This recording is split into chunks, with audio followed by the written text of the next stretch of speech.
بالله من الشيطان الرجيم.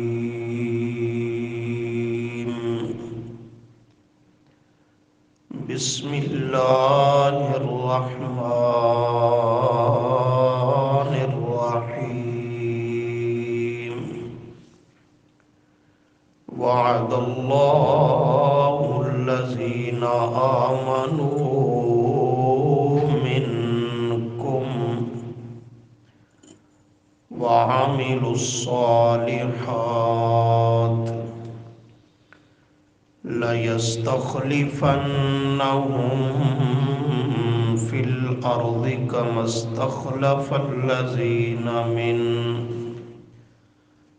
استخلف الذين من قبلهم وليمكنن لهم دينهم الذي ارتضى لهم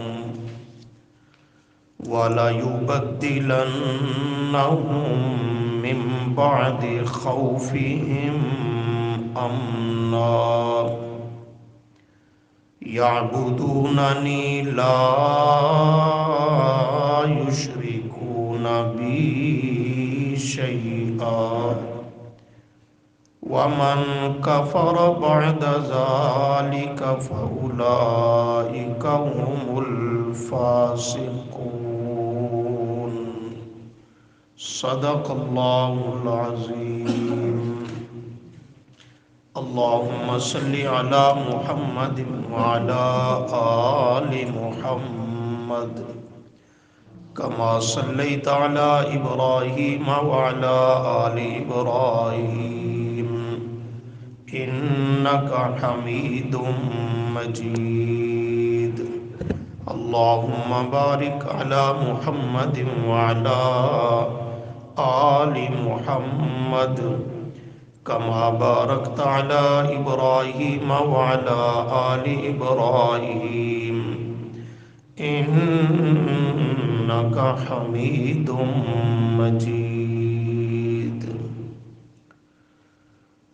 استغفر الله لا حول ولا قوة إلا بالله.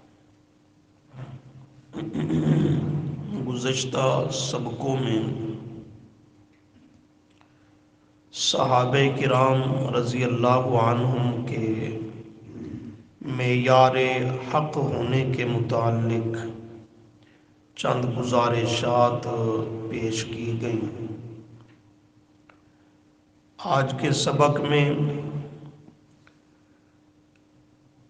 مسئلہ خلافت کے متعلق چند معروضات پیش کرنی ہیں. یہ مسئلہ انتہائی معرکۃ الآراء بنا دیا گیا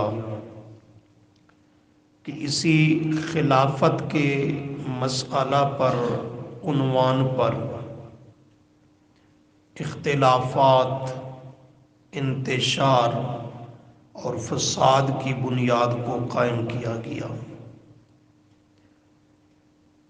مسئلہ خلافت انتہائی دقیق، گہرا اور علمی مسئلہ ہے، لیکن یہاں صرف عوامی رنگ میں اس کی چند ضروری باتوں کی وضاحت کرنی مقصود ہے. یہ آیت کریمہ جو آپ کے سامنے تلاوت کی گئی سورۃ النور کی آیت نمبر 55، اس آیت میں اللہ نے یہی مسئلہ بیان فرمایا. اس آیت کو علماء مفسرین کی زبان میں آیت استخلاف کہا جاتا ہے. آیت استخلاف. اس آیت کے مضامین کے اعتبار سے دو حصے ہیں. ایک حصہ وعد اللہ سے شروع ہوتا ہے اور من بعد خوفہم امنا تک ہے. اور دوسرا حصہ یعبدوننی سے شروع ہوتا ہے اور آیت کے آخر تک ہے۔ ہمارے سبق کا تعلق آیت کے پہلے حصہ سے ہے۔ اس آیت کے پہلے حصے کا عنوان خلافت اقامت الدین ہے، اقامت التوحید ہے۔ اس پہلے حصہ میں اللہ تعالی نے ایک وعدہ فرمایا۔ وعدے کے متعلق 3 باتوں کا جاننا ضروری ہے۔ کتنی باتیں؟ سبق ہے، رسمی تقریر نہیں ہے، تو آپ ذرا ذہن حاضر رکھیں گے اور توجہ میری طرف رکھیں گے۔ اس وعدے کو سمجھنے کے لیے 3 باتوں کا سمجھنا ضروری ہے۔ اول یہ کہ یہ وعدہ کن لوگوں کے ساتھ کیا گیا ہے۔ دوسرا یہ کہ کس چیز کا وعدہ کیا گیا، اور تیسرا یہ کہ اس وعدہ کے پورا ہونے کی صورت، زمانہ اور دور کون سا ہے۔ کتنی باتیں سمجھنی ہوں گی؟ 3 باتیں۔ فرمایا وعد اللہ الذین آمنوا منکم، مشکل نہیں، آسان بات ہے۔ فرمایا وعد اللہ، کرو مانا، وعد اللہ، وعدہ کیا اللہ نے۔ پہلی بات کو سمجھیں، کن سے وعدہ کیا، کون لوگ ہیں جن سے یہ وعدہ کیا گیا۔ فرمایا الذین، اس پہلی بات کو بیان کیا۔ یہ اللہ کا وعدہ ان لوگوں سے ہے، آمنو، جو ایمان لا چکے ہیں، منکم، تم میں سے، وعاملوا الصالحات، اور صالح عمل بھی کر چکے ہیں۔ آپ نے معنی پہ غور کیا؟ آمنو، جو ایمان لے آ چکے ہیں، عاملوا الصالحات، جو صالح عمل کر چکے ہیں۔ آمنو بھی ماضی ہے اور عاملوا الصالحات بھی ماضی ہے، عاملو، اور منکم، تم میں سے۔ ہر ذی عقل، ذی شعور انسان ان الفاظ کا سرسری نظر سے بھی معنی دیکھ لے، سن لے، سمجھ لے تو یہ بات سمجھنے اس کے لیے آسان ہے، اس بات پر پہنچنا اس کے لیے آسان ہے کہ یہ وعدہ جو اللہ نے کیا تو کن لوگوں سے کیا۔ اس سے مراد ہیں صحابہ کرام رضی اللہ عنہم، اور صحابہ بھی سارے نہیں، بالاصالت وہ صحابہ مراد ہیں جو اس آیت کے نزول سے پہلے آمنو کی شان بھی رکھتے تھے، عاملوا الصالحات کی شان بھی رکھتے تھے۔ اس سے مراد کون ہے؟ پیغمبر کی وہ جماعت جو اس آیت کے نزول سے پہلے ایمان بھی لا چکے ہیں اور صالح عمل بھی کر چکے ہیں۔ وعد اللہ، وعدہ کیا اللہ نے، الذین، ان لوگوں سے، آمنو، جو ایمان لا چکے ہیں۔ اس معنی پہ زور دے رہا ہوں تاکہ بات آپ کے ذہن نشین ہو جائے۔ آمنو، جو ایمان لے آ چکے ہیں، منکم، تم میں سے، وعاملوا الصالحات، اور وہ عمل صالح بھی کر چکے ہیں۔ تو اس سے مراد کون ہے؟ پیغمبر کے وہ صحابہ جو اس آیت کے نازل ہونے سے پہلے آمنو کا فرد بھی بن چکے تھے اور عاملوا الصالحات کا بھی وہ فرد بن چکے تھے، ایمان بھی لا چکے تھے، نیک عمل بھی کر چکے تھے۔ اس آیت کے نازل ہونے سے پہلے تو ان کے ساتھ وعد اللہ، وعدہ کیا کس نے؟ اللہ نے وعدہ کیا ہے۔ کو بات سمجھ آ رہی ہے؟ یہ پہلی بات بالکل آسان ہے، لیکن یار لوگوں نے یہاں پہ ڈنڈی ماری ہے۔ وہ کہتے ہیں اس وعدے کا تعلق امام مہدی سے ہے، اس کا مصداق امام مہدی ہے کہ وہ آئے گا قیامت کے قریب اس غار سے نکل کر، تو اس کو آنے کے بعد اللہ کریم نے جو وعدہ کیا ہے یہ اللہ اس پہ پورا کرے گا، تو اس سے مراد وہ کہتے ہیں امام مہدی ہے۔ لیکن اس کو اتنا یہ ان کا قول اور دعویٰ صریح البطلان باطل ہے کہ کسی دلیل دینے کی بھی ضرورت نہیں۔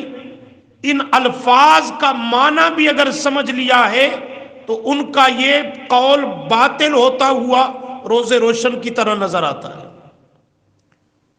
کہ اس آیت سے وہ مراد ہیں آمنو جو اس آیت کے نزول سے پہلے ایمان لے آ چکے تھے۔ یہ تو ماضی کی بات ہے، مستقبل کی، آنے والے دور کی بات ہی نہیں، ماضی کی بات ہے۔ اور ان کا وہ مفروضہ امام وہ تو آئے گا جب آئے گا ان کے قول کے مطابق، وگرنہ حقیقت اس کی بھی کوئی نہیں، ان کے قول کے مطابق۔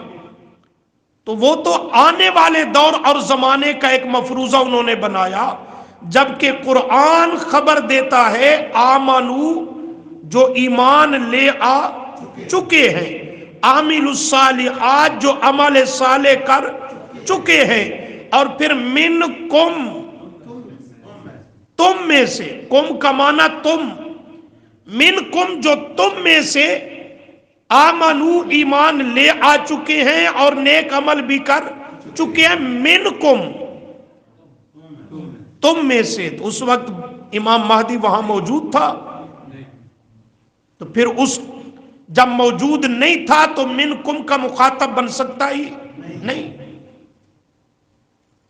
اور ویسے بھی یہ ایک مستقل بحث ہے امام مہدی کے متعلق۔ جو ان لوگوں نے امام مہدی کا تصور دیا وہ کھلا کفر پہ مبنی ہے، اس کی کوئی حقیقت نہیں۔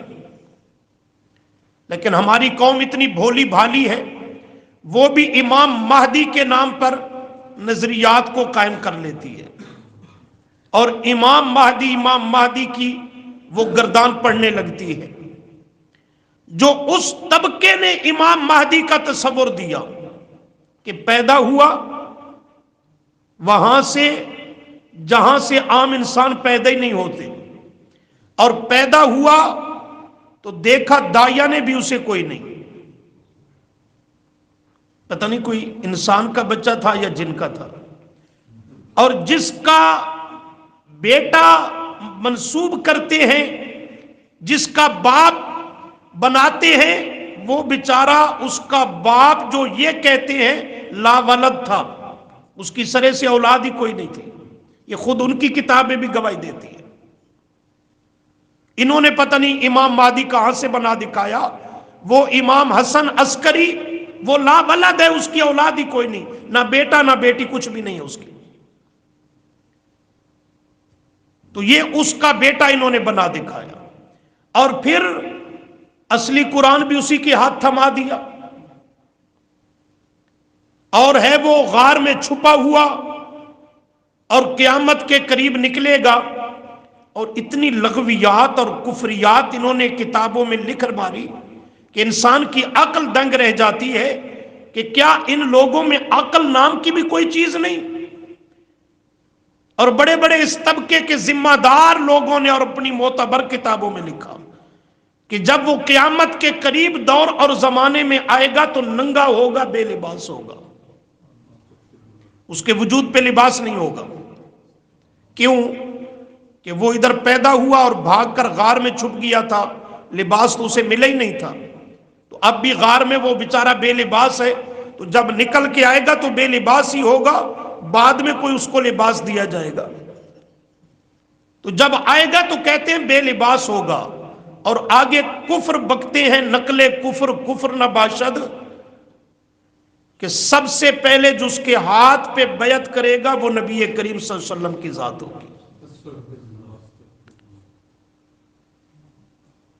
حضرت شیخین ابو بکر و عمر رضی اللہ عنہما کی الیاذ باللہ قبریں اکھاڑے گا اور ان پہ حد جاری کرے گا، کوڑے لگائے گا. ام المؤمنین سیدہ عائشہ صدیقہ رضی اللہ تعالی عنہا پہ حد جاری کرے گا، ان کی قبر کو اکھاڑے گا. تو یہ نرا کفریات کا مجموعہ انہوں نے اسے امام مہدی بنا دکھایا. اور امام مہدی کا جو تصور سنیوں کی اکثر عوام میں ہے، اس کا بھی کوئی بنیاد نہیں، کوئی سر کوئی پاؤں نہیں ہے، وہ بھی نرا مفروضہ ہے. جتنی روایات اہل سنت کی حدیث کی کتابوں میں بھی ہیں، امام مہدی کے نام پر اکثر ضعیف ہے، اکثر ضعیف ہے، ان کی سند ٹھیک نہیں. اور جن کی سند ٹھیک ہے اس میں امام مہدی کا لفظ اور تذکرہ نہیں، خلیفۃ المسلمین کی بات ہے. آپ کے پلے بھی بات پڑھ رہی ہے کہ نہیں پڑھ رہی؟ یہ ہماری سنیوں کی کتابوں میں، سیاستہ میں، حدیث کی کتابوں میں روایات ہیں جن میں امام مہدی کا تذکرہ ہے، اور ہماری سنی قوم کیا علماء بھی وہاں سے متاثر ہوتے ہیں. تو وہ اکثر روایات کیا کہہ رہا ہوں، سند کے اعتبار سے ضعیف، ان کی کوئی سند صحیح نہیں. اور جن روایات کی سند صحیح ہے اس میں امام مہدی کا ذکر نہیں، خلیفۃ المسلمین کا ذکر ہے. یہ فرق سمجھ آتا ہے نہیں آتا؟ صحیح روایتوں میں امام مہدی کا ذکر ہی نہیں ملتا. کس کا ملتا ہے؟ خلیفۃ المسلمین، کہ اس قرب قیامت دور اور زمانے میں ایک انسان پیدا ہوگا اور وہ نیک اور صالح ہوگا، عالم با عمل ہوگا اور مجاہدانہ صفات رکھتا ہوگا، اور اللہ اس سے دین کا کام لے گا اور وہ مسلمانوں کی خیر خواہی کرے گا، حضرت عیسیٰ علیہ السلام کا معاون بن کر چلے گا. حضرت عیسیٰ کے نزول کے بعد کا یہ دور اور زمانہ ہوگا، اور پھر حضرت عیسیٰ کے اکٹھے وہ چل کر ان کے تعامل میں حضرت عیسیٰ کے ساتھ وہ اسلام کی سربلندی کے لیے، اس کے غلبے کے لیے وہ جہاد کرے گا، اس کی اشاعت و ترویج کرے گا. بس احادیث میں جو صحیح تصور ملتا ہے وہ یہی ملتا ہے. وہ امام مہدی کا کوئی تصور نہیں ہے، وہ خلیفۃ المسلمین ہے، امیر المومنین ہے، اور اس وقت کا ایک مسلمانوں کا سپہ سالار کا ہو، امیر المجاہدین کا ہو، اور اس دور کا ایک کامل قسم کا مسلمان ہوگا جو اسلام کی سربلندی کے لیے ہر ممکن کوشش کرے گا. بات سمجھ آ رہی ہے؟ ہاں، اس لیے ان باتوں کو سمجھو. ہماری قوم بالکل سن ہو چکی ہے، سنی ہے نا، میری سن ہو گئی. جہاں کہیں سے جو کچھ سنتی ہے بس اسی کو نظریہ بنا لیا. جہاں کہیں سے جو پڑھا، ہماری کتابوں میں آ گئی روایت، سیاستہ میں آ گئی، بس اس پر تحقیق نہیں، اسی پہ نظریات کی بنیاد کو قائم کر لیا. تو یہ صرف ضعیف روایتوں میں بات ملتی ہے، صحیح روایتوں میں امام مہدی نہیں، خلیفۃ المسلمین ہے. خیر، اس پر وہ ہے میرا کلپ، غالباً یوٹیوب پہ کوئی گھنٹے پونے گھنٹے کا، تو اس میں ان سب روایات کی تحقیق بھی موجود ہے اور صحیح روایات کی وہاں پہ اس کا بیان بھی موجود ہے. تو کیا عرض کر رہا تھا کہ یار لوگ کہتے ہیں یہ وعدہ حضرت امام مہدی سے متعلق ہے، ان کے آنے پر یہ وعدہ پورا ہوگا، لیکن اس کا قول یہ باطل ہے. کیوں؟ اس میں آمنو ماضی ہے، آنے والے کسی زمانے کی خبر نہیں. عامل الصالحات میں عاملو بھی ماضی ہے، آنے والے دور اور زمانے کی کوئی بات نہیں. اور تیسرا منکم، تم میں سے۔ یہ صحابہ کو خطاب ہے جن میں امام مہدی وغیرہ موجود ہی نہیں تھا، اور بنیاد یہ ہے کہ وہ ہے نرا مفروضہ، اس کے آنے جانے کی کوئی حقیقت ہی نہیں ہے۔ تو اول بات سمجھ آئی، وعد اللہ الذین آمنوا منکم وعملوا الصالحات، وعدہ کیا اللہ نے ان لوگوں سے آمنو جو ایمان لے آ چکے ہیں، منکم تم میں سے، وعملوا الصالحات اور صالح عمل بھی کر چکے ہیں۔ تو کیا عرض کیا، اس معنی کو سن لینے سے بھی یہ بات بالکل عیاں بیاں ہو گئی کہ اس سے مراد یہ وعدہ ان لوگوں سے ہے کہ جو پیارے پیغمبر صلی اللہ علیہ وسلم پر اس آیت کے نازل ہونے سے پہلے ایمان بھی لے آ چکے تھے اور صالح عمل بھی کر چکے تھے۔ وہ پیارے پیغمبر کے صحابہ مراد ہیں، ان سے یہ وعدہ ہے، ایک بات۔ دوسری بات، وعدہ کس چیز کا ہے؟ کتنی باتیں سمجھنی ضروری تھی؟ 3۔ دوسری بات کہ وعدہ کس چیز کا ہے، تو یاد رکھیں وعدہ ہے 3 انعامات کا، وعدہ ہے 3 انعامات کا۔ پہلا انعام فرمایا لَيَسْتَخْلِفَنَّهُمْ فِي الْأَرْضِ، لَيَسْتَخْلِفَنَّهُمْ فِي الْأَرْضِ۔ یہ لَيَسْتَخْلِفَنَّ کا لام تاکید کا، لَيَسْتَخْلِفَنَّ لام تاکید کا، آگے نون پہ شد، نون مشدد، یہ بھی تاکید ثقیلہ کی، تو بات تاکید در تاکید ہے، تو معنی در اصل قسمیہ ہے۔ اصل عبارت ہے واللہ لَيَسْتَخْلِفَنَّهُمْ فِي الْأَرْضِ، میں اللہ کو اللہ ہونے کی قسم، مجھے اپنی عزت جلال اور جبروت کی قسم، البتہ ضرور بالضرور میں اللہ ان کو خلافت دوں گا، البتہ ضرور بالضرور ان کو خلافت عطا کروں گا۔ فی الارض، کہاں؟ آپ نہیں بولتے میں نہیں چل سکوں گا، بے ذوق ہو کے نہ بیٹھو۔ کہاں خلافت ان کو عطا کروں گا؟ زمین میں۔ کما، جیسا کہ، جس طرح استخلف الذین، خلافت عطا کی میں اللہ نے، الذین ان لوگوں کو، ان ہستیوں کو، من قبلہم جو ان سے پہلے گزرے، انبیاء اور ان کے سچے جانشین، ان کو جیسے اس سے پہلے خلافت دے چکا ہوں، لَيَسْتَخْلِفَنَّهُمْ فِي الْأَرْضِ، یہ پہلے انعام کا وعدہ ہے کہ البتہ ضرور بالضرور ان کو میں اللہ کیا عطا کروں گا، کیا عطا کروں گا؟ زمین میں خلافت عطا کروں گا، یہ پہلا انعام۔ اور دوسرا فرمایا وَلَا يُمَكِّنَنَّ لَهُمْ، یہاں بھی لا یمکنن کا لام تاکید کا، آگے نون مشدد جس پر شد پڑی ہے، یہ بھی تاکید ثقیلہ کا، تو یہاں بھی تاکید در تاکید مانا ہے۔ فرمایا اور البتہ ضرور بالضرور میں اللہ تمکین عطا کروں گا۔ کیا عطا کروں گا؟ تمکین کا معنی مضبوطی، اقامت، استقرار، نفاذ عطا کروں گا، لہم ان کے لیے، دینہم ان کے دین کو۔ آپ نے معنی پہ غور نہیں کیا، دینہم ان کے دین کو، ان خلفاء کے دین کو میں اللہ کریم تمکین، مضبوطی، استحکام عطا کروں گا۔ کون سا ان کا دین؟ الذی، وہ ان کا دین، ارتضی لہم، جس کو میں اللہ نے ان کے لیے پسند کر لیا، جس پہ میں اللہ کریم راضی ہوں، ارتضی، وہ ان کا دین میں اللہ کریم اس کو تمکین، تنفیذ اور نفاذ عطا کروں گا۔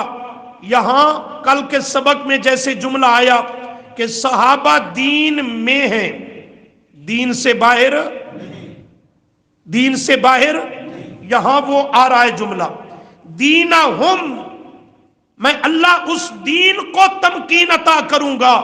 یوں نہیں فرمایا جو میرا دین ہے، دین تو اللہ کا ہے نا، لیکن اس کی نسبت اپنی طرف نہیں کی. اس دین کو تمکین استحکام عطا کروں گا جو دین میرے نبی کا ہے. یوں بھی نہیں فرمایا، دین کی نسبت اصحاب کی طرف کی، خلفاء کی طرف کی.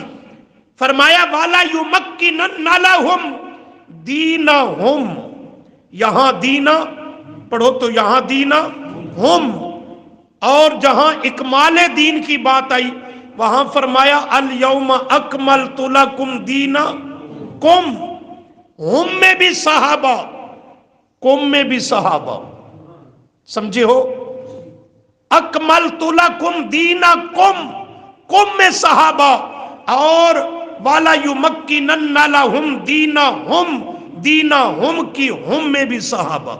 تو صحابہ دین میں ہیں، صحابہ دین سے الگ اور باہر نہیں ہیں. فرمایا اور البتہ ضرور بھی ضرور تمکین اور استحکام نفاذ عطا کروں گا ان کے لیے ان کے دین کو، اور دین بھی کیسا؟ الذی ارتضی لہم، الذی ارتضی لہم، وہ دین جس دین پہ ان کے لیے میں اللہ کیا ہوں؟ ارتضا، راضی ہوں.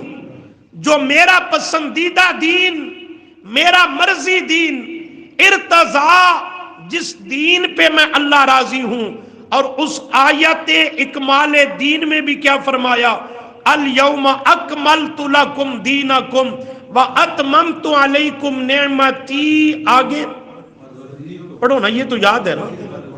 ورضیت لکم الاسلام دینا، وہاں رضی تو یہاں ارتضا، وہاں رضی تو یہاں ارتضا. یہ خبر دے دی اللہ کریم نے. صحابہ نے پیغمبر کا دین بدلا؟ صحابہ نے پیغمبر کا دین بدلا نہیں.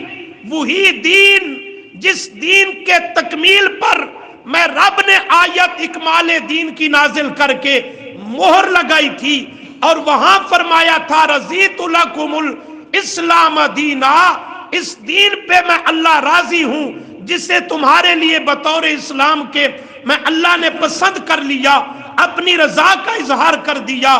وہی دین جس کی تکمیل پیارے پیغمبر پر ہوئی، وہ امانت صحابہ نے اسی طرح محفوظ کر لی، اور وہی اصلی دین، حقیقی دین بغیر کسی رد و بدل کے صحابہ کے پاس آیا، خلفاء کے دور میں آیا. اس لیے تو اس دین پر یہاں بھی میں اللہ نے اپنی پسند اور اپنی رضا کا اظہار کرتے ہوئے فرمایا اللہ ارتضی لہم، ارتضی لہم، رضیت لکم الاسلام دینا، ارتضی لہم. وہی دین ہے، صحابہ نے دین کو بدلا نہیں، اور میں اللہ راضی ہوں ان کے لیے ان کے دین پر، ان کے دین پر میں اللہ کیا ہوں؟ راضی ہوں. اور یہ دوسرا انعام ہے والا یمکنن، اور البتہ ضرور بالضرور میں اللہ تمکین عطا کروں گا. تمکین کا معنی سمجھ گئے ہو؟ مضبوطی، استحکام، نفاذ عطا کروں گا. دین کا اس دین اسلام نافذ ہوگا. اور فرمایا دینہم، ان خلفاء کا دین، الذی، جس پر ارتضی لہم، میں اللہ راضی ہوں. اور تیسرا انعام والا یبدلنہم، والا یبدلنہم، یہاں بھی لام تاکید کا ہے، لا یبدلن، اور آگے نون مشدد پھر اسی تاکید ثقیلہ کی. یہاں بھی تاکید در تاکید فرمایا والا یبدلنہم، اور البتہ ضرور بالضرور میں اللہ بدل دوں گا. یبدلن، بدل دوں گا ان کے لیے، من بعد خوفہم، ان کے خوف کے بعد، امنن، امن. خوف کے بعد انہیں کیا عطا کروں گا؟ امن. خوف و ہراس کو میں اللہ بدل دوں گا امن کے ساتھ، سکون اور اطمینان کے ساتھ میں اللہ کریم بدل دوں گا۔ یہ 3 انعام عطا کرنے کا وعدہ کیا۔ بنیاد ہے نا یاد میں؟ وعدہ کس سے؟ پہلی بات پیغمبر کی اس پاک جماعت سے جو اس آیت کے نزول سے پہلے آمنو کی شان بھی پا چکی تھی، عامل الصالحات کی شان بھی رکھتی تھی۔ دوسری بات کہ وعدہ کس چیز کا ہے؟ وعدہ 3 چیزوں کا ہے، 3 انعامات کا وعدہ ہے۔ میں اللہ انہیں خلافت عطا کروں گا، ان کے دین کو جس پہ میں اللہ راضی ہوں استحکام، مضبوطی، نفاذ عطا کروں گا، اور نمبر 3 میں اللہ کریم ان کے لیے خوف و ہراس کو، ڈر خطرے کو، پریشانیوں کو بدل دوں گا، یعنی مٹا دوں گا، اور اس کی جگہ امن، سکون اور اطمینان پیدا کر دوں گا۔ یہ 3 انعام عطا کرنے کا وعدہ ہے۔ یہ اللہ کی خبر بھی ہے، اس کا وعدہ بھی ہے۔ اور آپ سمجھتے ہیں کہ اللہ اپنے وعدوں کے کبھی خلاف، ان اللہ لا یخلف المیعاد، اور من اصدق من اللہ قیلا۔ اب تیسری بات کو سمجھنا ہے جو مقصودی بات ہے۔ تیسری بات یہ ہے کہ اس وعدہ پورا ہونے کی صورت کیا ہے،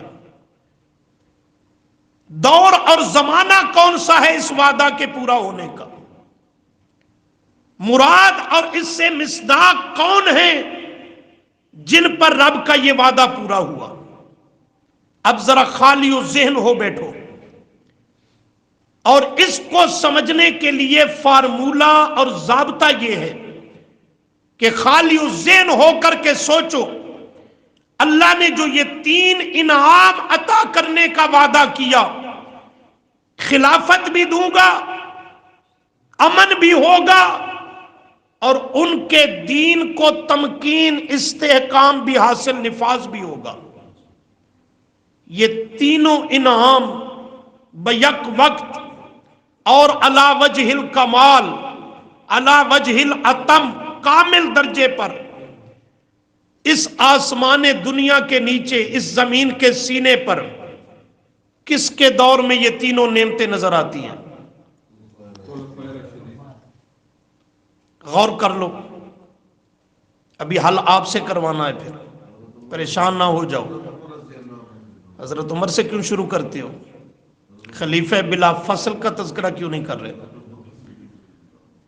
سیدنا صدیق اکبر رضی اللہ تعالی عنہ کے زمانہ میں خلافت بھی، دین کا نفاذ بھی، اور امن، سکون اور اطمینان بھی، یہ تینوں نعمتیں بدرجہ کمال پائی جاتی ہیں۔ پائی جاتی ہیں کہ نہیں پائی جاتی؟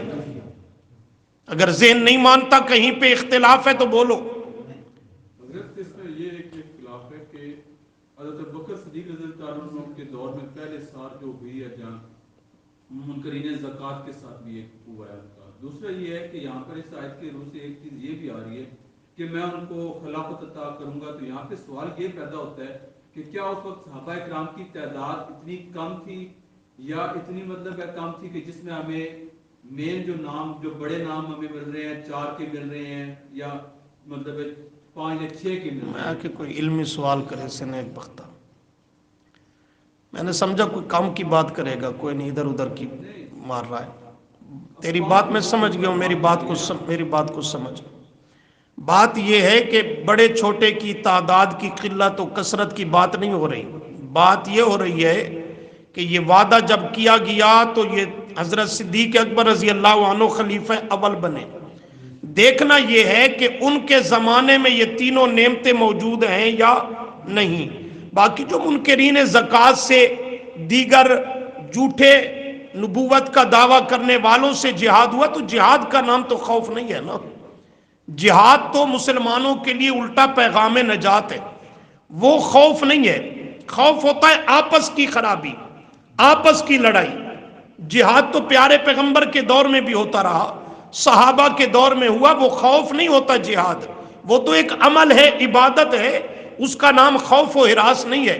خوف و ہراس ہوتی ہے آپس کی خرابی، آپس میں جنگ و جدل، آپس میں لڑائی اور دست و گریباں ہونا، یہ آپس کی جو خرابی ہے اس کا نام خوف و ہراس ہے۔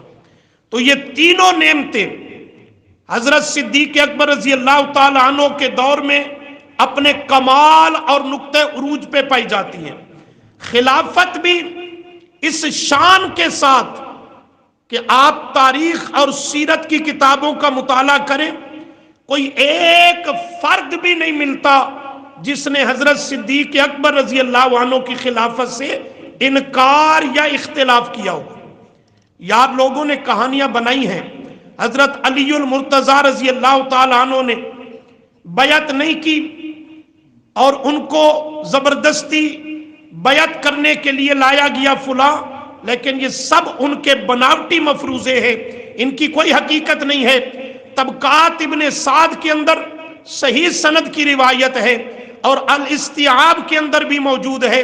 حضرت علی رضی اللہ تعالی عنہ نے جب حضرت صدیق اکبر رضی اللہ عنہ کے ہاتھ پر از خود، بغیر کسی جبر اور زور کے از خود بیعت کی، تو کسی کے سوال پر کہ اس سائل نے سوال کیا حضرت علی آپ نے بھی بیعت کر لی حضرت صدیق اکبر رضی اللہ تعالیٰ عنہ کے ہاتھ پر، تو حضرت علی نے آگے سے اسے فرمایا میں کیوں نہ اس ہستی اور اس شخصیت کے ہاتھ پر بیعت کروں جس شخصیت اور ہستی کو ہمارے پیارے پیغمبر صلی اللہ علیہ وسلم نے اپنی زندگی میں مصلی امامت پہ کھڑا کر دیا تھا۔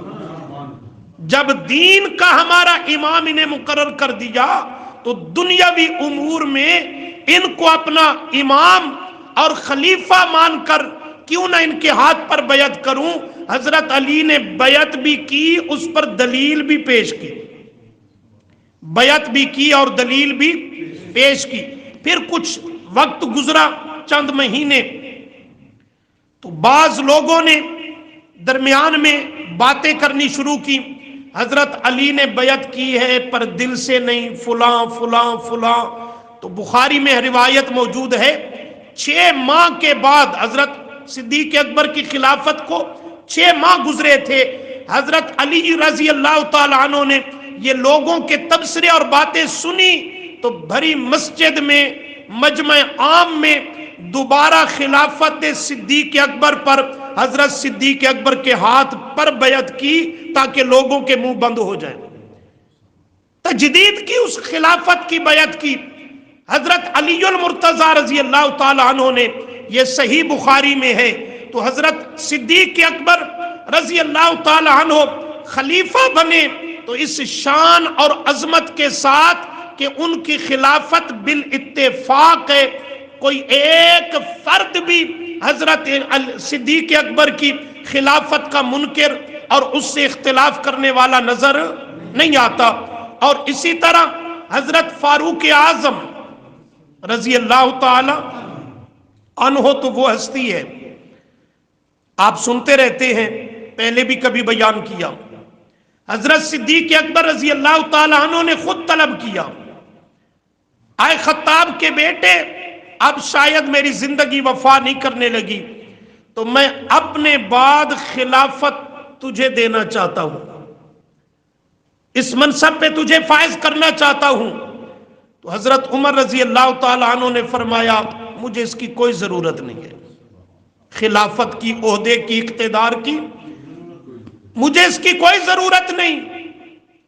حضرت صدیق اکبر رضی اللہ تعالی عنہ نے فرمایا عمر دیکھ میں جانتا ہوں تجھے تو کوئی ضرورت نہیں، لیکن آج خلافت کو تیری ضرورت ہے، میں تجھے خلافت نہیں خلافت کو عمر دے کر جانے لگا ہوں، خلافت کو عمر دے کر جانے لگا ہوں، تجھے ضرورت نہیں، خلافت کو تیری ضرورت ہے۔ اس شان کے ساتھ حضرت عمر خلیفہ بنے رضی اللہ تعالی عنہ، اس شان کے ساتھ، اور سب صحابہ نے بیعت کی، کسی نے حضرت عمر کی خلافت میں کوئی اختلاف، کوئی انکار کا راستہ نہیں اختیار کیا، اور حضرت عمر رضی اللہ تعالی عنہ کی جب شہادت کا وقت قریب آیا تو انہوں نے شورا مقرر کی چند ذمہ دار اور بڑے بڑے صحابہ کی. امرہم شورا بینہم، قرآن پاک میں ہے جملہ، شورا مقرر کی کہ ان کے اتفاق کے رائے سے وہ جس کو چاہیں گے میرے بعد خلیفہ مقرر کریں گے. تو اس شورا، کیا کہہ رہا ہوں، یہ جمہوریت نہیں کہہ رہا، الیکشن نہیں کہہ رہا، شورائی نظام اسلام کا یہ اور ہے. یہ جمہوریت اس کے بالکل متضاد اور مد مقابل کفر پہ مبنی نظام ہے. شورائی نظام تو اس نے بالاتفاق حضرت عثمان رضی اللہ تعالی عنہ کو خلیفہ ثالث مقرر کر دیا. حضرت عثمان رضی اللہ تعالی عنہ کو خلیفہ مقرر کر دیا. ان تینوں خلفاء کے دور میں دیکھیں، خلافت بھی بالاتفاق، اور دوسرا دین کی تمکین بھی ہے، نفاذ بھی ہے، دین مضبوط مستحکم بھی ہے، اور خوف بھی نہیں ہے، امن سکون اور اطمینان بھی ہے، جہاد ہے، فتوحات کا دور چل رہا ہے، قتال فی سبیل اللہ ہے، پر کفار سے ہے، منافقین سے ہے، اہل اسلام کے درمیان کوئی خرابی نہیں ہے.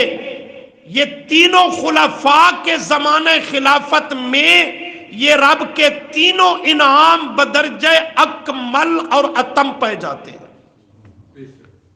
اگلی بات سمجھو جو اہم بات ہے. کتنے خلفاء کی بات کر دی؟ 3. حضرت علی المرتضی رضی اللہ تعالی عنہ یہ خلیفہ رابع ہیں، چوتھے خلیفہ. اہل سنت کے ہاں ہماری سمجھ میں ان 3 انعامات میں سے 2 نعمتیں تو حضرت علی کے زمانہ میں با کمال نظر آتی ہیں. خلافت بھی ان کی برحق کہ وہ خلیفہ رابع چوتھے مسلمانوں کے خلیفہ ہیں، اور ان کے دور خلافت میں دین کی تمکین، مضبوطی، اس کا نفاذ وہ بھی برحق ہے. لیکن تیسری جو صفت اور نعمت ہے، وَلَا يُبَدِّلَنَّهُم مِّن بَعْدِ خَوْفِهِمْ أَمْنًا، کہ ان میں خوف کی جگہ امن، ہراس کی جگہ اطمینان. تو یہ حضرت علی رضی اللہ تعالی عنہ کے دور میں نظر، غور کر لو. اختلاف کرنے کا آپ کو حق حاصل ہے، میری بات کوئی حتمی تو نہیں. حضرت علی رضی اللہ تعالی عنہ کے دور خلافت کا جائزہ لو. کبھی جنگ جمل ہے، مسلمانوں کے مابین ہو رہی ہے نا، کبھی جنگ صفین ہے، مسلمانوں کے مابین ہے نا، سینکڑوں نہیں ہزاروں صحابہ شہید ہوتے ہیں، ہزاروں کی تعداد میں. تو یہ خوف و ہراس کا زمانہ تھا. تیسری نعمت بدرجہ کمال نہیں پائی جاتی تھی، بدرجہ کمال. اس لیے 3 خلفاء کا زمانہ وہ اصل اس آیت کا مصداق نظر آتا ہے. حضرت علی کا زمانہ بھی شامل ہے، لیکن اس میں 2 نعمتیں تو واضح ہیں. البتہ تیسری نعمت کے معاملہ میں کہ خوف کی جگہ امن ہو اور پریشانی مسلمانوں پر نہ ہو، سکون اور اطمینان ہو، یہ نعمت جزوی طور پہ تو مانی جا سکتی ہے، کلی طور پر اور بدرجہ کمال موجود نہیں ہے. لیکن خلفائے ثلاثہ، 3 خلفاء کے زمانہ میں یہ تینوں نعمتیں با کمال نظر آتی ہیں. اور رہے وہ دوسرا طبقہ، ان کے اگر نظریات کا جائزہ لیا جائے تو وہ تینوں میں سے کوئی نعمت بھی حضرت علی کے لیے نہیں مانتے. اب آپ کے لیے یہ بات قابل تعجب ہے، تینوں نعمتوں میں سے کوئی نعمت بھی حضرت علی کے لیے وہ مانتے نہیں. کیسے؟ ایک تو اتفاقی بات ہے، ہم بھی کہتے ہیں، وہ بھی یہی کہتے ہیں، حضرت علی رضی اللہ تعالی عنہ کا دور خلافت مسلمان آپس میں ایک دوسرے کے ساتھ جنگ و قتال میں ہیں. اور مزے کی بات، سمجھنے کی بات یہ ہے کہ حضرت علی رضی اللہ تعالیٰ عنہ کے پورے دور خلافت، حضرت علی کے متعلق کوئی ایسی بات نہیں کر رہا، حضرت علی میرا ایمان ہے، اس کی شان اور عظمت میرے دین کی اساس اور پہچان ہے، لیکن حقیقت ہوتی ہے حضرت علی رضی اللہ تعالیٰ عنہ کا دور خلافت دیکھ لیں، 1 انچ بھی زمین فتح نہیں ہوئی۔ کیا کہہ رہا ہوں؟ کہ کفار سے جہاد ہوا ہو، قتال فی سبیل اللہ ہوا ہو، اور کوئی 1 انچ زمین کی فتح ہوئی ہو مسلمانوں کے ہاتھ آئی ہو، 1 انچ بھی زمین کی فتح حضرت علی کے دور خلافت میں نہیں ہوئی۔ آپس میں الجھاؤ تو یہ تیسری چیز اور نعمت کہ خوف و ہراس تھا، امن اطمینان سکون نہیں تھا، وہ بھی مانتے ہیں، ہم بھی مانتے ہیں، لیکن ہم پہلی دونوں نعمتیں حضرت علی کے لیے مانتے ہیں، وہ نہیں مانتے۔ کیسے؟ وہ کہتے ہیں حضرت علی رضی اللہ تعالی عنہ کی خلافت وہ خلافت بلا فصل ہے۔ اس بات کو سمجھو، حضرت علی خلیفہ بلا فصل ہے، یعنی حضرت علی رضی اللہ تعالی عنہ پہلے خلیفہ تھے، ابتداءً ان کی خلافت ان کا حق تھی جو انہیں ملی نہیں، اور جب ان کو خلافت چوتھے نمبر پر ملی ہے تو چوتھے نمبر کی خلافت کے تو وہ قائل ہی، روزانہ سنتے نہیں ہو حضرت علی خلیفہ بلا فصل، تو بلا فصل تو انہیں ملی ہی، اللہ کرے آپ سمجھ جائیں۔ حضرت علی کو جو وہ خلافت مانتا ہے، یوں سمجھ لو، جو وہ حضرت علی کی خلافت مانتا ہے بلا فصل، وہ تو ملی نہیں، اور جو چوتھے نمبر پر ملی ہے وہ چوتھے نمبر کی مانتا، تو دراصل وہ حضرت علی کی خلافت کا سرے سے منکر ہے، منکر کہ ان کو خلافت ملی کوئی نہیں۔ سمجھے ہو؟ جو مانتا ہے وہ ملی نہیں، جو ملی ہے وہ بھی اس کو مانتا نہیں، تو والا لَيَسْتَخْلِفَنَّهُمْ فِي الْأَرْضِ، حضرت علی کی خلافت کا وہ قائل نہیں۔ اور دوسرا وہ کہتا ہے حضرت علی کا دین اور تھا، پہلے 3 خلفاء کا دین اور تھا، پہلے 3 خلفاء کا دین، یعنی وہ اپنے نظریات کی بنیاد پر یہ کہتا ہے کہ معاذ اللہ تینوں خلفاء نے پیغمبر کا دین بدل دیا، پیغمبر کا اصلی دین حضرت علی کے پاس تھا۔ تو کیا کہنا چاہتا ہے؟ 3 خلفاء کا دین اور تھا، حضرت علی کا دین اور تھا، اور ساتھ کہتا ہے کہ حضرت علی نے پھر وہ اصلی اور اپنا دین نافذ نہیں کیا، اس کا نفاذ نہیں کر سکے کہ لوگ سارے مخالف ہو جاتے، حضرت علی بھی تقیہ کر کر انہی پہلے خلفاء والے غلط اور بدلے ہوئے دین پر چلتے رہے، الیاذ باللہ۔ بنیاد کیا قائم کی؟ پہلے خلفاء کا دین اور تھا، معاذ اللہ انہوں نے بدل دیا، مرضی کا بنایا تھا، اور حضرت علی کا دین اور تھا، یعنی اصل پیغمبر والا، اور اصلی دین حضرت علی کے پاس تھا۔ اور اس پر ترقی کر کے دوسرا جملہ کیا کہتا ہے کہ حضرت علی نے پھر وہ اصلی اور اپنا دین اپنے دور خلافت میں بھی قائم اور نافذ نہیں کیا کہ لوگ مخالف ہو جاتے، وہ اسے پہلے خلفاء کے دین کی روش پہ چل چکے تھے، تو انہوں نے تقیہ کیا، وہ دین چھپائے رکھا، اور پہلے خلفاء والے اسی دین کو نفاذ کیا اور اس کا اجرا کر کے اس پر چلتے رہے، تو خلافت بھی گئی، اصلی دین کی تمکین اور نفاذ بھی نہ ہوا، اور ان کے دور میں امن اطمینان اور سکون بھی نہیں۔ تینوں میں سے کوئی نعمت بھی حضرت علی کے لیے نہیں مانتا۔ کچھ سمجھے بھی ہو کہ کوئی نہیں سمجھے، لیکن اصل بات یہی ہے، حضرت علی رضی اللہ تعالیٰ عنہ کی خلافت چوتھے نمبر پہ، برحق حضرت علی رضی اللہ تعالیٰ عنہ کے دین کی تمکین اور نفاذ بھی برحق، اور حضرت علی رضی اللہ تعالیٰ عنہ کے دور میں جو تیسری چیز ہے امن اطمینان، وہ چیز کامل طور پہ نظر نہیں آتی۔ یہ بات سمجھ آ گئی ہے؟ یہاں پہ مفسرین نے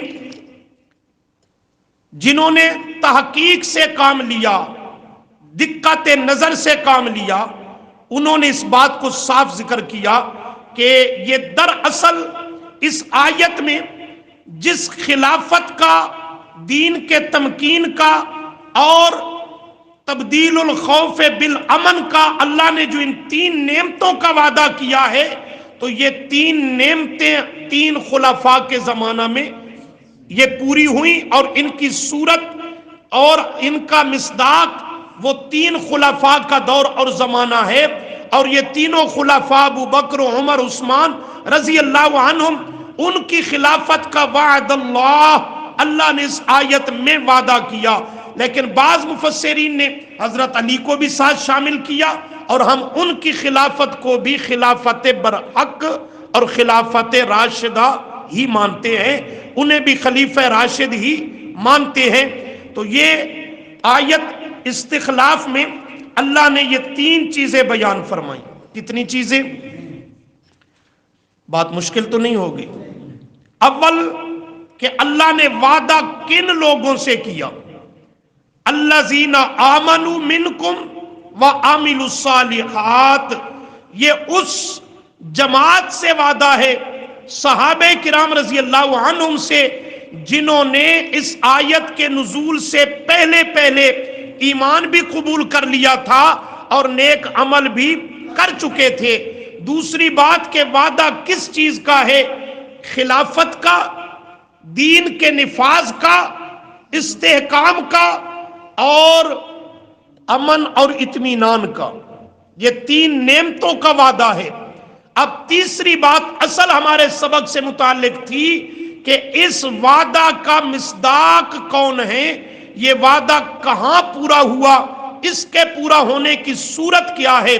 تو اس کو تلاش کرنے کا طریقہ یہ تھا کہ ہم یہ دیکھتے خلفاء کے ادوار اور زمانوں کو، ان کی خلافت کو، کہ یہ تینوں نعمتیں جن کے عطا کرنے کا اللہ نے وعدہ کیا، یہ کس کس خلیفہ کے دور میں تینوں نعمتیں نظر آتی ہیں، کس کس خلیفہ کے دور میں تینوں نعمتیں نظر آتی ہیں۔ تو حضرت صدیق اکبر، حضرت عمر، حضرت عثمان رضی اللہ عنہم، ان کے دور میں یہ تینوں نعمتیں بدرجہ اتم نظر آتی ہیں، کامل طور پہ نظر آتی ہیں۔ خلافت بھی ان کی بالاتفاق، ان کے دور میں دین کا نفاذ، استحکام اور مضبوطی بھی، اور جہاد کا دور ہے، تینوں خلفاء کا دور، قتال فی سبیل اللہ کا دور ہے، اور کفار کے ساتھ جہاد قتال کرتے ہوئے کئی علاقے فتح ہو رہے ہیں، فتوحات کا دورہ ہے، اور ان میں حضرت عمر کا دور تو انتہائی سنہری دور ہے۔ لیکن تینوں خلفاء کے بعد جب چوتھے خلیفہ حضرت علی المرتضیٰ رضی اللہ تعالی عنہ کا دور خلافت آتا ہے، تو ان میں لَيَسْتَخْلِفَنَّهُمْ فِي الْأَرْضِ، یہ صفت اور انعام تو یقیناً پایا جاتا ہے، وَلَا يُمَكِّنَنَّ لَهُمْ دِينَهُمُ الَّذِي ارْتَضَىٰ لَهُمْ، دین کی تمکین اور نفاذ یہ بھی پایا جاتا ہے۔ لیکن جو تیسری نعمت تھی وَلَا يُبَدِّلَنَّهُمْ مِن بَعْدِ خَوْفِهِمْ أَمْنًا، تبدیل الخوف بالامن، امن کا آ جانا، خوف کا مٹ جانا، یہ حضرت علی رضی اللہ تعالی عنہ کے زمانہ میں ہے، مگر کمال درجے کا نہیں ہے مگر پوری طرح نہیں ہے۔ تو حضرت علی رضی اللہ تعالی عنہ کی خلافت وہ بھی برحق ہے، ان کے دور میں دین کی تمکین بھی برحق ہے، لیکن یہ تیسری نعمت وہاں بدرجہ اتم موجود نہیں۔ تو اس آیت میں جو وعدہ کیا گیا اصلاً وہ تین خلفاء سے ہے، خلافت موعودہ وہ تین خلفاء کی اصلاً ہے، اور حضرت علی رضی اللہ تعالی عنہ کو بھی اس میں شامل ضرور رکھا، اس لیے کہ دو صفتیں تو موجود ہیں، اگرچہ تیسری نعمت بدرجہ کمال موجود نہیں، تو حضرت علی رضی اللہ تعالی عنہ بھی خلیفہ برحق، لیکن خلیفہ رابع۔ کون سے خلیفہ؟ چوتھے خلیفہ۔ اب یہ خلفاء کی نفس خلافت آپ کے ذہن میں شاید بات آ رہی ہو، حضرت حسن کی خلافت کی بات نہیں آئی، حضرت امیر معاویہ کی خلافت کی بات نہیں آئی رضی اللہ تعالی عنہما، حالانکہ ان کی خلافت بھی خلافت راشدہ ہے اور وہ بھی خلفاء راشدین میں شامل ہیں، خلفاء راشدین میں، لیکن آپ نے اگر جملے پہ غور کیا ہے تو جواب آ چکا ہے۔ وعد اللہ الذین آمنوا منکم وعملوا الصالحات، اس آیت کے نزول سے پہلے جو ایمان لے آ چکے تھے، حضرت حسن تو تب شاید پیدا ہی ہوئے تھے کہ نہیں، ٹھیک ہے، شاید پیدا ہی ہوئے تھے کہ نہیں، ہوئے ہی تھے تو بالکل چھوٹے بچے ہوں گے، اور حضرت امیر معاویہ رضی اللہ تعالیٰ عنہ اس کے بعد ایمان لائے، اس کے بعد، اس لیے آمنو عامل الصالحات میں شامل نہیں ہیں۔